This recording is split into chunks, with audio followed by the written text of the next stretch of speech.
afternoon, Pastimers. Welcome back to my channel. This is Pastime Chatera again.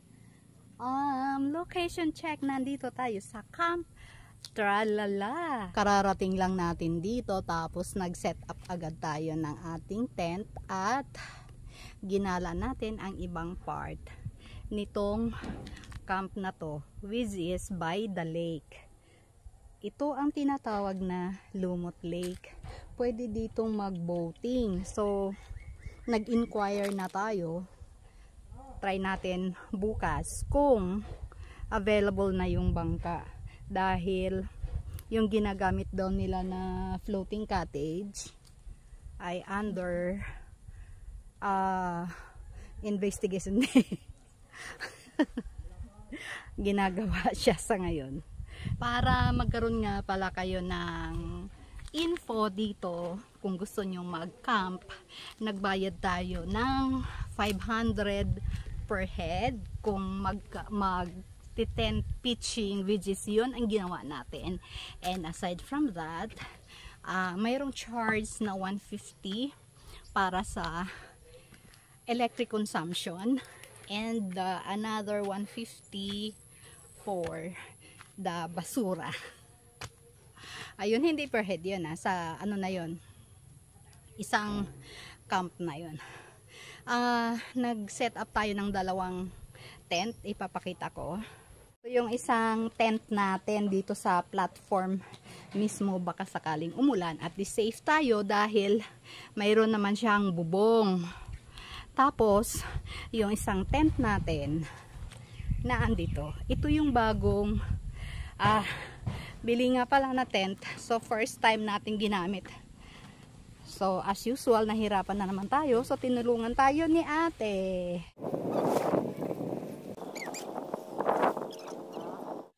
Ayun, tinulungan na naman tayo kasi first time natin i-set up to. Ito yung bagong tent natin.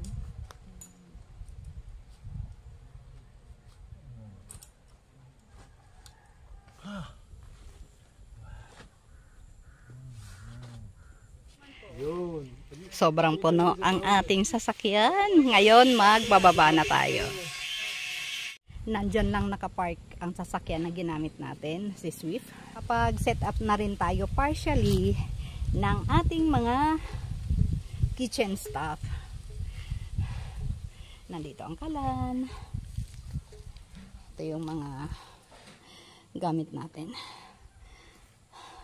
At ito rin ang ating table. Mamaya ayusin natin kasi hindi pa tayo tapos.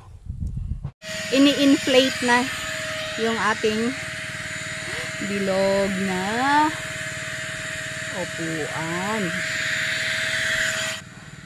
Nakaset up na yung awning natin para sa kitchen.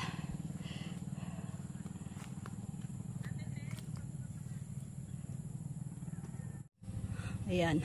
Relax daw muna. Nakakapagod kasi. Tapos na kasi tayong mag-set up. Kaya, ikutin muna natin yung ibang part. Para buo ang mapapanood nyo.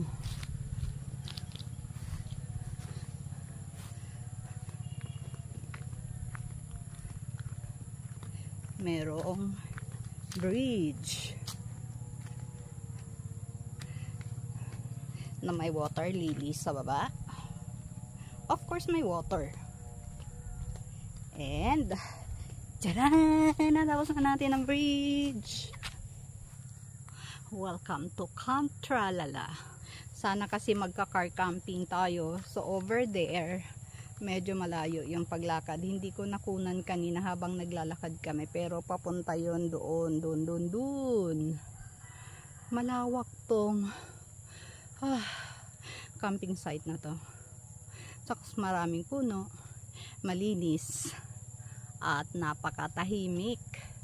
Ito naman yung hinahanap natin palagi sa mga camping site para ma-relax tayo. Ito nga pala ang bagong glamping na ginagawa nila. Pero ang baba niyan, may 2 rooms. Tapos na, tara pasukin natin.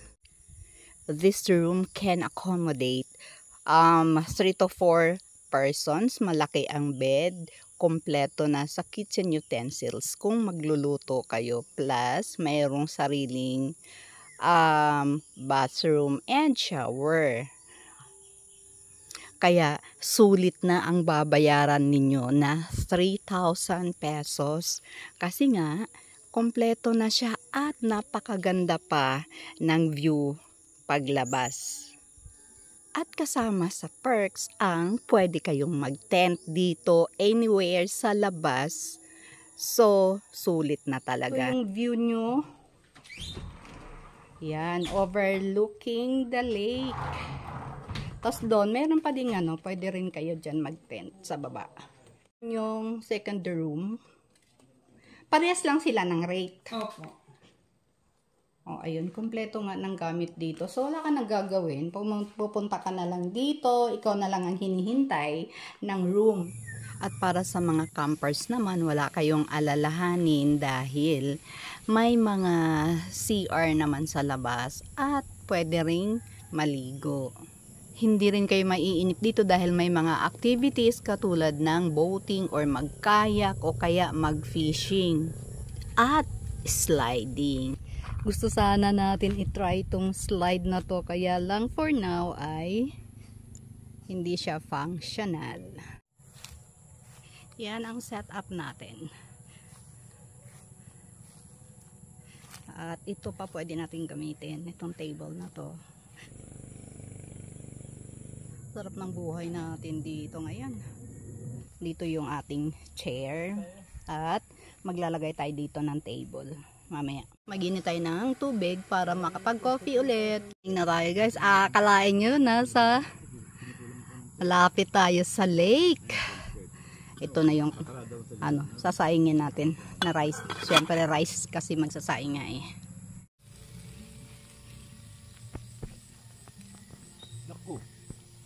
Kasalukuyan tayo nag-iihaw dito sa ating bagong tent na may mga bagong ilaw din. Kaya lang, umaambon ngayon. Kaya lilipat din tayo dun sa isang setup natin. Yung pinakang, anong tawag doon? Pinagmulan po. Yan pag nag-aaway kami misis, saan ka punta? Doon sa bundok Tarala. Linya ka po yan. Sabi mong bundok Tarala, ibig sabihin, saan yun? Napakalayo nun. Hindi makita. Kahit summer, malamig yung panahon. Dahil hindi ko pinapayagan talaga na magkaroon or maiwan ang question mark sa isip ko, kaya tinanong ko kung saan nagsimula ang pangalan na Camp Tralala. Ayun naman pala, ang ibig palang sabihin ay isang malamig at malayong lugar.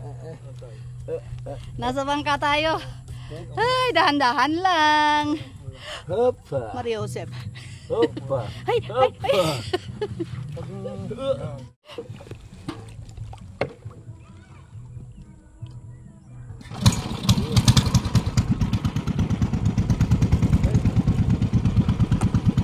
Hello. Hi, Kuya! Have a nice ride. Yes, man. Nag-arkila nga pala tayo ng bangka upang ikutin itong tinatawag na Lumot Lake. By the way, nagbayad tayo ng 1,000 pesos para sa ride na to. So, tinulungan tayo ni Ate Tess para kumontak ng bangkero. At ito, si Kuya, ang inirecommend sa atin. Location nga pala natin guys, nandito tayo sa Lumot Lake. Itong lake na to din pala, karugtong siya ng Kaliraya. Narating na natin dati yung Kaliraya Lake eh. Ang lawak pala nitong lake na to. Ang hindi ko lang talaga na-research pa kung saan nanggaling itong tubig na to. Kasi diba, napakalawak niya at ang lalim daw nito. Kuya, ano yung mga yan? Ano po yan? Yan po ang alam po dito. Yan po. Spot po kung tawagin. Tilapia po yan. Fish pen. Fish pen pala yan. Ayan o, ang dami o. Yan daw ang hanap buhay ng mga tao dito.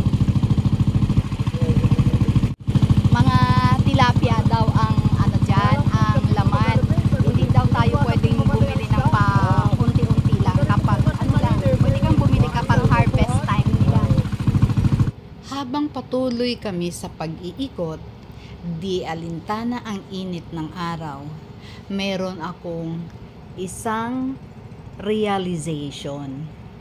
May vital role pala ang lake na to sa mga taong naninirahan dito. Katulad ng, ito ay naging source pala ng income nila sa araw-araw. Katulad ni Kuya, nagkakapera siya dahil sa mga turista. Kuya, saan ba nanggagaling ang tubig dito? Bakit ang lalim tapos malawak? Ay, ikaw magtanong kay Kuya. Bundok daw. Ah, galing sa bundok? Ah, okay. Dito So, galing, hindi na babawasan to. Hindi lumilit yung tubig niya, ganito lang. talaga? Ayun guys, so nasagot na yung katanungan natin kanina. Ito pala, ang pinanggalingan ng mga nung tubig ay yung mga ilog galing sa bundok. So ibig sabihin, ito yung naging basin. Kaya lang sobrang dami ng tubig kasi hindi daw siya hindi siya bumababa yung tubig. Ganito lang talaga siya kadami at kalalim. Malaking tulong din ang lake na to para sa mga mangingisda. At hindi lang yun. Yung mga taong nakatira dito na may mga lupain, ginagawa nilang mga glamping site, mga resort with different water activities para sa mga turista na naghahanap ng mga lugar kung saan sila makakapag-relax. Ang Cavinti, Laguna nga pala ay tinaguri ang isang glamping capital of the Philippines. Kaya try nyong i-visit tong lugar na to. Talaga namang mabubusog ang mata nyo sa makikita nyo dito sa lawa. Bilang isang visitor dito sa lugar na to, kahit papano, nakaambag ako sa ekonomiya nila. Tangkilikin natin ang sariling atin bago tayo gumala sa ibang bansa. Dito muna sa sarili nating bansa para makatulong tayo sa mga kapitalista na mga kababayan natin. Dahil ang mga buwis na binabayad nila, lifeblood of the government yan. At ito din ang nagpapaunlad sa ating bansa. Umaalon, medyo nakakatakot ng slide. Kasi nga, di ba? Takot ako sa mga ganito, sa mga bangka-bangka. Takot kasi ako sa tubig dahil hindi ako marunong lumangoy.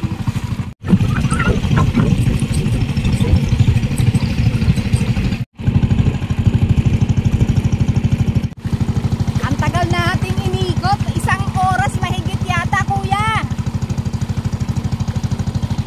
Isang masayang adventure na naman ang natapos natin ngayon dito sa Camp Tralala.